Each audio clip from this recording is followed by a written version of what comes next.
సంక్రాంతి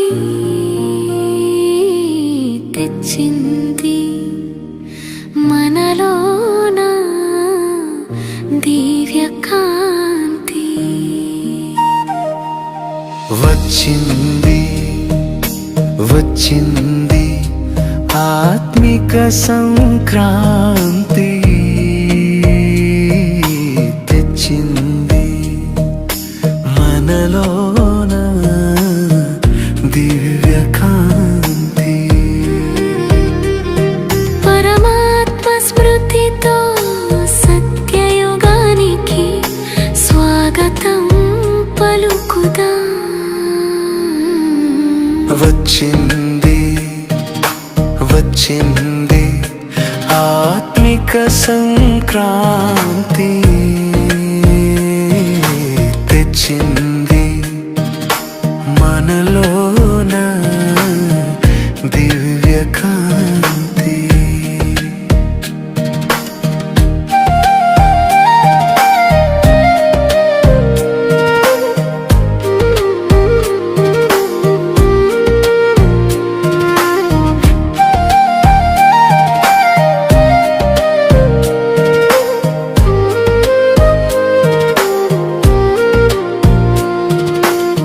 మధుర మిఠాయిలా మధుర స్వభావం, మాటలతో సంబంధాలు నిలుపుదాం.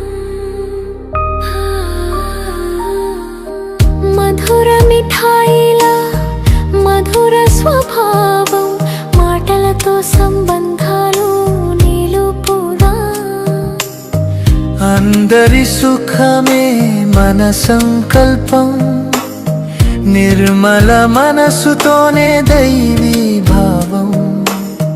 పంచాలి ఆత్మీయ ఆనందం, ఇదే నిజమైన సంక్రాంతి సంబరం. వచ్చింది వచ్చింది ఆత్మిక సంక్రాంతి, తెచ్చింది మనలోన దివ్యకాంతి.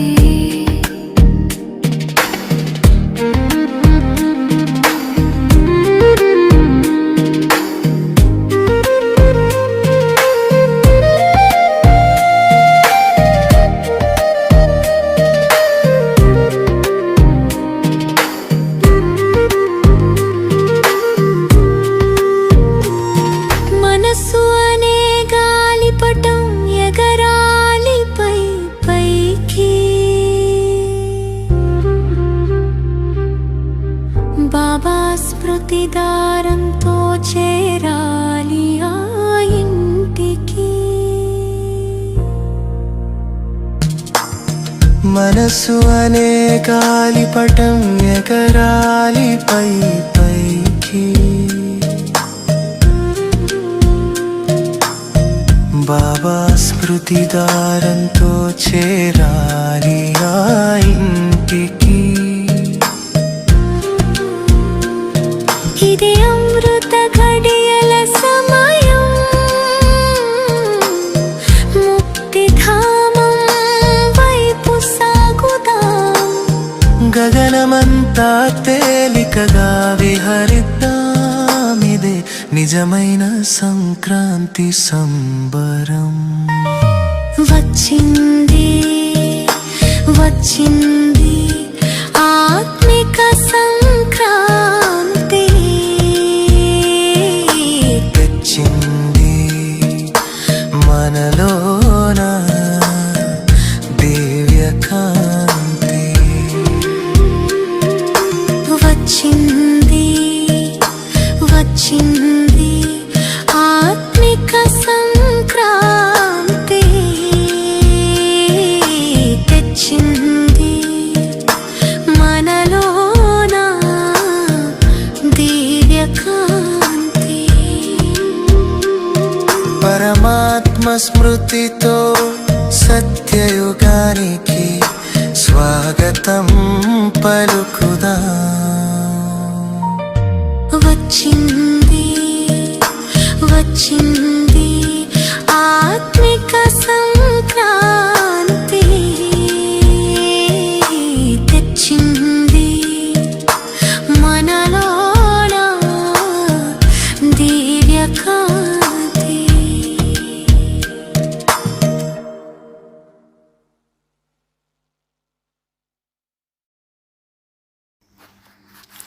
ఓం శాంతి. మురళీ డేట్ 15/1/2026. మధురమైన పిల్లలారా, మీ నోటి ద్వారా ఎప్పుడూ హే ఈశ్వర, ఓ బాబా అనే పదాలు వెలువడరాదు. ఎందుకంటే ఇవన్నీ భక్తి మార్గపు అలవాట్లు. ప్రశ్న: పిల్లల మీరు శ్వేత వస్త్రాలనే ఎందుకు ఇష్టపడతారు? ఇది ఏ విషయానికి గుర్తు? జవాబు: ఇప్పుడు మీరు ఈ పాత ప్రపంచంలో జీవించి ఉండి కూడా మరణించారు కాబట్టి మీకు శ్వేత వస్త్రాలంటే ఇష్టము. ఈ తెల్ల డ్రెస్సు మృత్యువును సూచిస్తుంది. ఎప్పుడైనా ఎవరైనా మరణిస్తే వారిపైన శ్వేత వస్త్రాలనే కప్పుతారు. పిల్లలు మీరిప్పుడు మర్జీవాగా అయిపోయారు. ఓం శాంతి. ఆత్మీక తండ్రి కూర్చొని పిల్లలకు అర్థం చేయిస్తూ ఉన్నారు. ఆత్మీక అనే పదము చెప్పకుండా కేవలం తండ్రి అన్నా కరెక్టే. తండ్రి కూర్చొని పిల్లలకు అర్థం చేయిస్తూ ఉన్నారు. అందరూ తమను తాము సోదరులమనే చెప్తారు కాబట్టి తండ్రి కూర్చొని పిల్లలకు అర్థం చేయిస్తూ ఉన్నారు. అందరికీ అర్థం చేయించరు. అందరూ తమను తాము సోదరులమనే చెప్తారు. గీతలో భగవాను వాచ అని వ్రాయబడి ఉంది. ఇప్పుడు భగవాను వాచ ఎవరి పట్ల? అందరూ భగవంతునికి పిల్లలే. వారు తండ్రి కనుక భగవంతుని పిల్లలందరూ పరస్పరంలో సోదరులు. ఈ విషయము భగవంతుడే అర్థం చేయించి ఉంటారు. రాజయోగం నేర్పించి ఉంటారు. ఇప్పుడు మీ బుద్ధి తాళం తెరవబడింది. ప్రపంచంలో ఇంకెవ్వరికీ ఇటువంటి ఆలోచనలు రావు. ఎవ్వరికీ సందేశం లభిస్తూ ఉంటుందో వారే స్కూలుకు వచ్చి చదువుకుంటూ ఉంటారు. ప్రదర్శనలో చూసినామని సెంటర్కు వెళ్ళి ఎక్కువగా వింటామని భావిస్తారు. మొట్టమొదటి ముఖ్యమైన విషయం జ్ఞానసాగరుడు, పతిత పావనుడు, గీతా జ్ఞానదాత శివ భగవాను వాచ అని తెలపాలి. మొట్టమొదట వీరికి నేర్పించేవారు లేక అర్థం చేయించేవారు ఎవరో తెలియాలి. పరమాత్మ జ్ఞానసాగర్లు నిరాకారులు. వారు సత్యము కనుక వారే సత్యంనే తెలియచేస్తారు. ఇది అర్థం చేసుకుంటే ఎటువంటి ప్రశ్నలు ఉత్పన్నం కావు. మాకు పరంపిత పరమాత్మ బ్రహ్మ ద్వారా రాజయోగాన్ని నేర్పిస్తూ ఉన్నారని మొట్టమొదట అర్థం చేయించాలి. ఇది రాజపదవి. వీరు అందరి తండ్రి అని పారలౌకిక తండ్రి కూర్చొని అర్థం చేయిస్తూ ఉన్నారు. అందరికంటే పెద్ద అథారిటీ వారేనని నిశ్చయమైతే ఇతర ఏ ప్రశ్నలు ఉత్పన్నం కావు. వారు పతిత పావనులు. వారు తప్పకుండా తమ సమయంలోనే వస్తారు. ఇది మహాభారత యుద్ధము. మీరు కూడా చూస్తారు.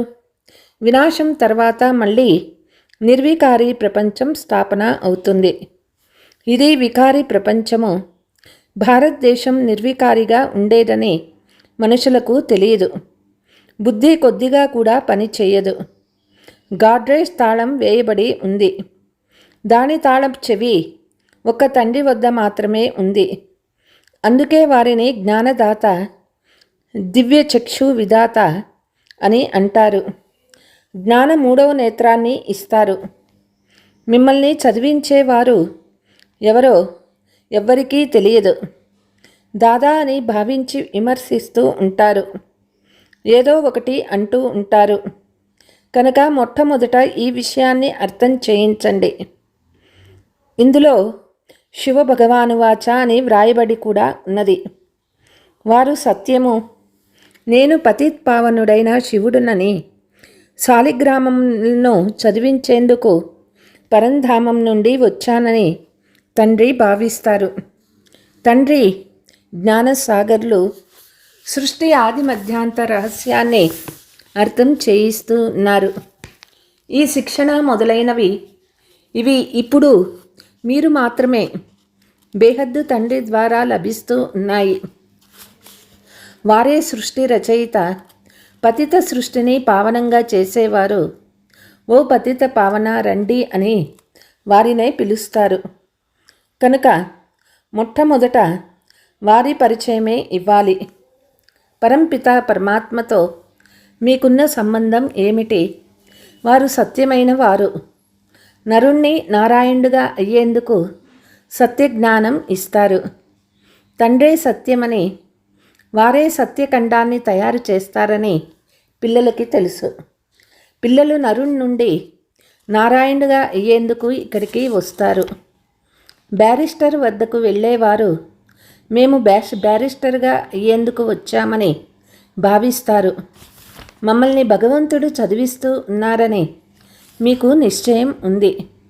కొందరు నిశ్చయం చేసుకొని కూడా సంశయ బుద్ధి కలవారిగా అయిపోతారు.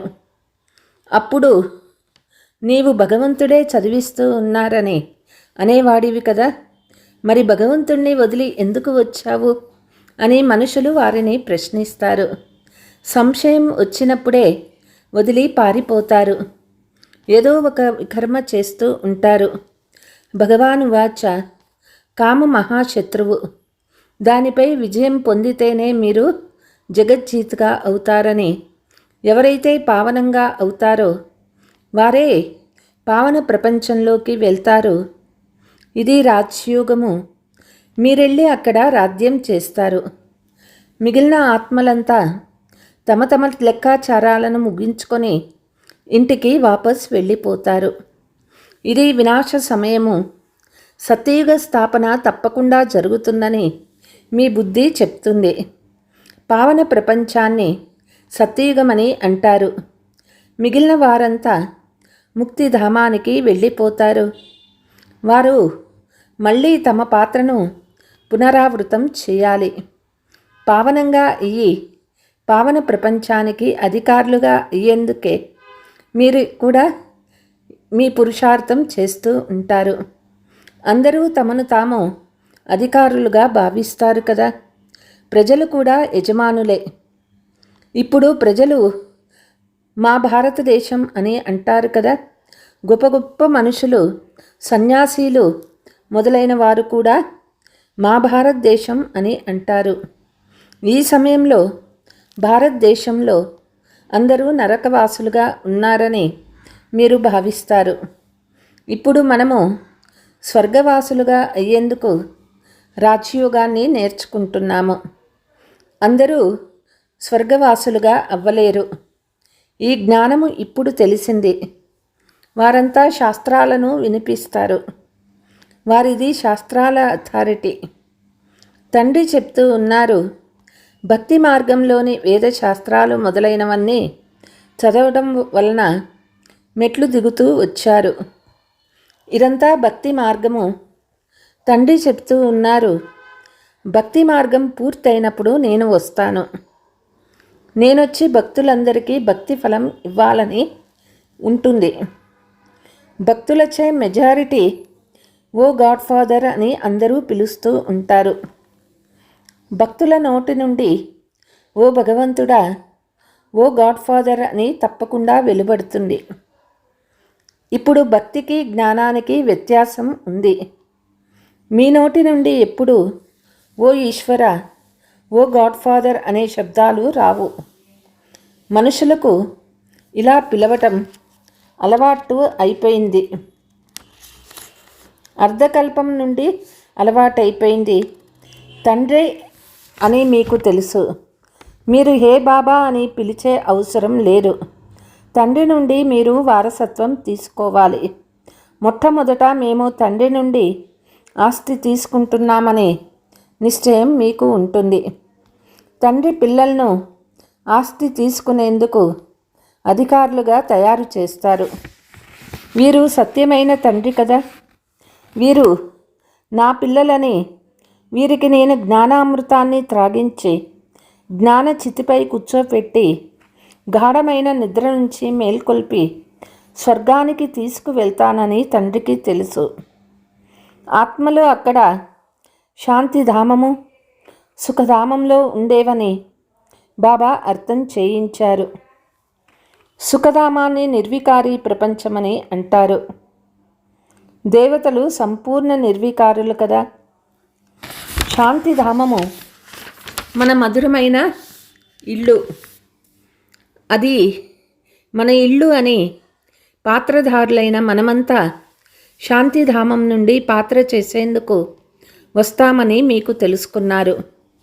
ఆత్మలైన మనము ఇక్కడి నివాసీలము కాదు. ఆ ప్రపంచంలోని పాత్రధారులు అక్కడ నివసించేవారే. కేవలం ఇంటి నుండి వచ్చి డ్రెస్సు మార్చుకొని పాత్ర అభినయిస్తూ ఉన్నారు. మన ఇల్లు శాంతిధామమని, అక్కడకు మనం వాపస్ వెళ్తున్నామని మీకు తెలుసు. ఎప్పుడైతే పాత్రధారులందరూ స్టేజ్ పైకి వచ్చేస్తారో అప్పుడు మళ్ళీ తండ్రి వచ్చి అందరినీ వాపస్ తీసుకువెళ్తారు. అందుకే వారిని ముక్తిదాత, మార్గదర్శకులని అంటారు. దుఃఖహర్త, సుఖకర్త అయినందున తీసుకువెళ్తారు. ఇంతమంది మనుషులు ఎక్కడికి వెళ్తారో ఆలోచించండి. పతిత పావనుణ్ణి ఎందుకు పిలుస్తారు? తమ మృత్యువు కొరకు పిలుస్తారు. వారికి దుఃఖ ప్రపంచంలో ఉండాలని అనిపించదు. అందుకే తండ్రి చెప్తూ ఉన్నారు, ఇంటికి పదండి. మీరంతా ముక్తిని మాత్రమే ఇష్టపడతారు. భారతదేశపు ప్రాచీన యోగం కూడా ఎంతో ప్రసిద్ధి అయినది. ప్రాచీన రాజయోగాన్ని నేర్పించేందుకు విదేశాలకు కూడా వెళ్తారు. వాస్తవానికి హఠయోగులకు రాజయోగం గురించే తెలియదు. వారి యోగమే తప్పు. కాబట్టి మీరు వెళ్ళి సత్యమైన రాజయోగాన్ని నేర్పించాలి. మనుషులు సన్యాసీల కాషాయ వస్త్రాలను చూసి వారిని చాలా గౌరవిస్తారు. బౌద్ధ ధర్మంలో కూడా కాషాయ వస్త్రాలు ధరించినందున సన్యాసీలను చాలా గౌరవిస్తారు. సన్యాసులుగా తర్వాత తయారవుతారు. బౌద్ధ ధర్మంలో కూడా ప్రారంభంలో సన్యాసులు ఉండేవారు కాదు. ఎప్పుడైతే పాపం పెరిగిపోతుందో అప్పుడు బౌద్ధ ధర్మంలో సన్యాస ధర్మము ప్రారంభం అవుతుంది. ప్రారంభంలో అయితే ఆత్మలు పైనుండి వస్తాయి. వారి జనసంఖ్య అంతా వస్తుంది. ప్రారంభంలోనే సన్యాసం నేర్పించి ఏం చేస్తారు? సన్యసించటం తర్వాత జరుగుతుంది. ఇది కూడా అక్కడి నుండి కాపీ చేస్తారు. క్రైస్తవుల్లో చాలామంది సన్యాసులను గౌరవిస్తారు. కాషాయ వస్త్రాల డ్రెస్సు హఠయోగులది. మీరు ఇళ్ళు వాకిలు వదలవలసిన అవసరం లేదు. శ్వేత వస్త్రాల బంధనం కూడా లేదు. కానీ శ్వేత వస్త్రాలు బాగుంటాయి. మీరు బట్టీలో ఉన్నప్పుడు మీ డ్రెస్సు కూడా ఇదే అయిపోయింది. ఈ రోజుల్లో శ్వేత వస్త్రాలను చాలా ఇష్టపడతారు. మనుషులు చనిపోయినప్పుడు శ్వేత వస్త్రాలనే కప్పుతారు. ఇప్పుడు మీరు మరజీవ స్వరూపులు కదా, కాబట్టి మీకు తెల్ల డ్రెస్సే బాగుంటుంది. మొట్టమొదట ఎవరికైనా తండ్రి పరిచయం ఇవ్వాలి. ఇద్దరు తండ్రులు ఉన్నారు. ఈ విషయం అర్థం చేసుకునేందుకు సహాయం పడుతుంది. ప్రదర్శనలో ఇంత వివరంగా అర్థం చేయించలేరు. సత్యయుగంలో ఒకే తండ్రి ఉంటారు. ఈ సమయంలో మీకు ముగ్గురు తండ్రులు లభిస్తారు. ఎందుకంటే భగవంతుడు ప్రజాపిత బ్రహ్మ తనువులో వస్తారు. అందరికీ తండ్రి వారే. లౌకిక తండ్రి కూడా ఉన్నారు. ఇప్పుడు ముగ్గురు తండ్రులలో శ్రేష్టమైన ఆస్తి ఎవరిది? నిరాకార తండ్రి ఆస్తి ఎలా ఇస్తారు? బ్రహ్మ ద్వారానే ఇప్పిస్తున్నారు. ఈ చిత్రంపై మీరు బాగా అర్థం చేయించవచ్చు. శివబాబా నిరాకారులు, ప్రజాపిత బ్రహ్మ ఆదిదేవుడు, గ్రేట్ గ్రేట్ గ్రాండ్ ఫాదర్. శివుడైన నన్ను మీరు గ్రేట్ గ్రేట్ గ్రాండ్ ఫాదర్ అని అనరు. నేను అందరి తండ్రిని. ఇతను ప్రజాపిత బ్రహ్మ. మీ అందరూ సోదరీ సోదరులు. భలే స్త్రీ పురుషులైన మనము పరస్పరంలో సోదరీ సోదరులమని బుద్ధిలో ఉంటుంది. తండ్రి ద్వారా వారసత్వం తీసుకుంటారు. సోదరీ సోదరుల పరస్పరంలో వికారి దృష్టిని కలిగి ఉండరు. ఒకవేళ పరస్పరంలో కూడా వికారి దృష్టి లాగుతూ ఉంటే మళ్ళీ కింద పడిపోతారు, తండ్రిని మర్చిపోతారు. తండ్రి చెప్తారు, మీరు నా పిల్లలై వికారాలలో పడి నల్లగా మసి ఎందుకు పూసుకుంటారు? బేహద్దు తండ్రి కూర్చొని బేహద్దు పిల్లలకు అర్థం చేయిస్తారు. మీకు నష ఎక్కి ఉంది, గృహస్థ వ్యవహారంలో ఉండాలని కూడా తెలుసు.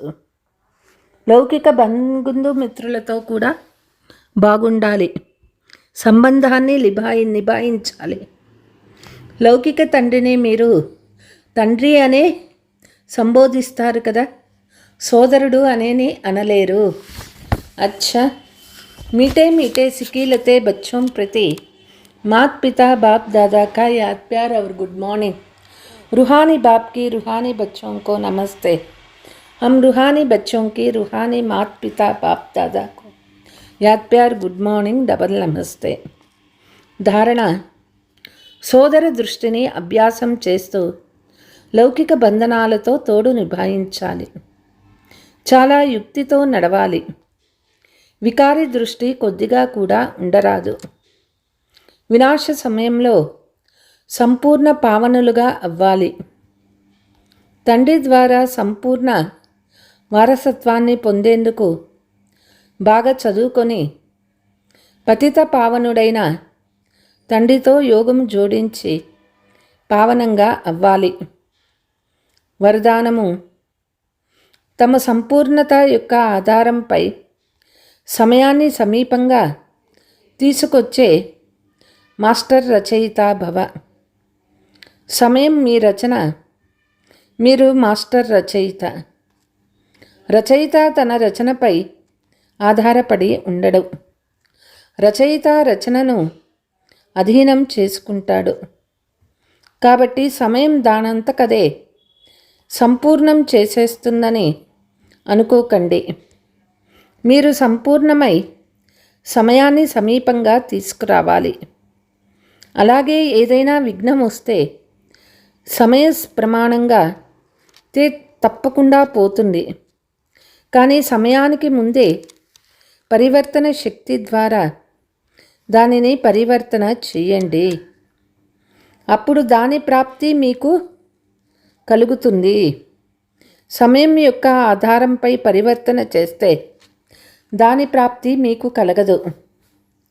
స్లోగన్: కర్మ మరియు యోగం యొక్క బ్యాలెన్స్ ఉంచేవారే సత్యమైన కర్మయోగులు అవుతారు. అవ్యక్త సూచన: ఎంతవరకు కర్మేంద్రియాల ఆధారంతో అంతవరకు కర్మలే చేయాల్సిందే. కానీ కర్మ బంధనం ఉండరాదు, కర్మ సంబంధం ఉండాలి. జీవన్ముక్త అవస్థ అంటే సఫలత ఎక్కువగా ఉండాలి మరియు కర్మ భారంగా కూడా ఉండరాదు. ఎవరైతే ముక్తులుగా ఉన్నారో వారు సదా సఫలతామూర్తులుగా ఉంటారు. జీవన్ముక్త ఆత్మ సదా నా విజయం నిశ్చితము, సఫలత నా జనం సిద్ధ అధికారము అనే నషాతో ఉంటారు. అచ్చా, ఓం శాంతి.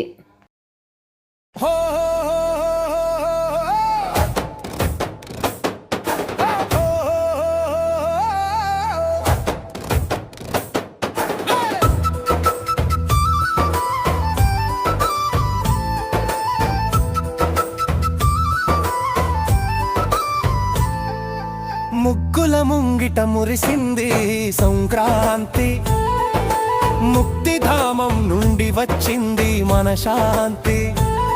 శివబాబా రాకతో మారింది మన రాత, వస్తుంది వస్తుంది బంగారు భవిత. సంబరమే సంబరం, బ్రాహ్మణులకే సంబరం. ముగ్గుల ముంగిట మురిసింది సంక్రాంతి, ముక్తిధామం నుండి వచ్చింది మన శాంతి.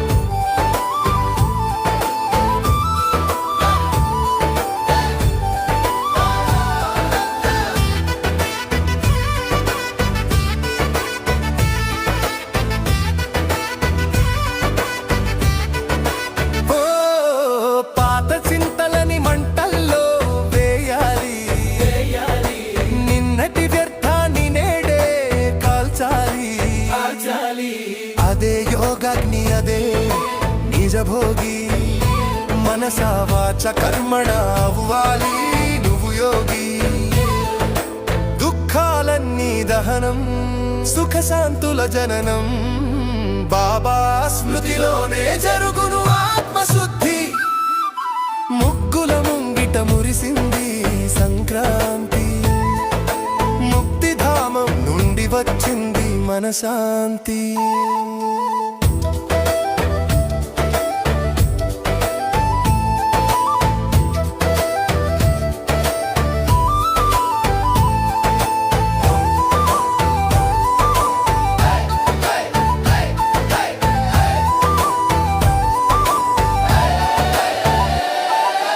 పరంధామం వదిలి పరమాత్ముడు వచ్చాడు జ్ఞానమనే భిక్షను అక్షయ పాత్రలో వేశాడు హరిదాసు అంటే ఆహరుడే శివుడే కదా శ్రేష్టాచారిగా మారడమే సంక్రాంతి కదా నువ్వులు బెల్లంలా కలిసిపోవాలి తీయనైన మాటలతో బంధాలు నిలపాలి ముగ్గుల ముంగిట మురిసింది సంక్రాంతి ముక్తిధామం నుండి వచ్చింది మనశాంతి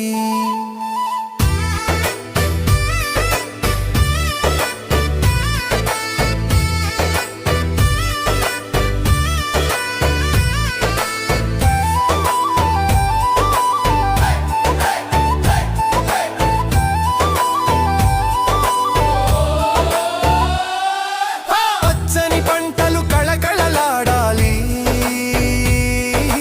ప్రకృతిని సైతం పవిత్రంగా మార్చాలి పశుపక్షుల దాహం ప్రేమతో తీర్చాలి విశ్వ సేవలోనే మన జన్మ ధరించాలి ప్రతి ఆత్మలో చూడాలి జ్యోతి స్వరూపం అప్పుడే వస్తుంది సత్యయుగపు రూపం ముగ్గుల ముంగిట మురిసింది సంక్రాంతి ముక్తిధామం నుండి వచ్చింది మనశాంతి శివ బాబా రాకతో మారింది మన రాత వస్తుంది వస్తుంది బంగారు భవిత సంబరమే సంబరం బ్రాహ్మణులకే సంబరం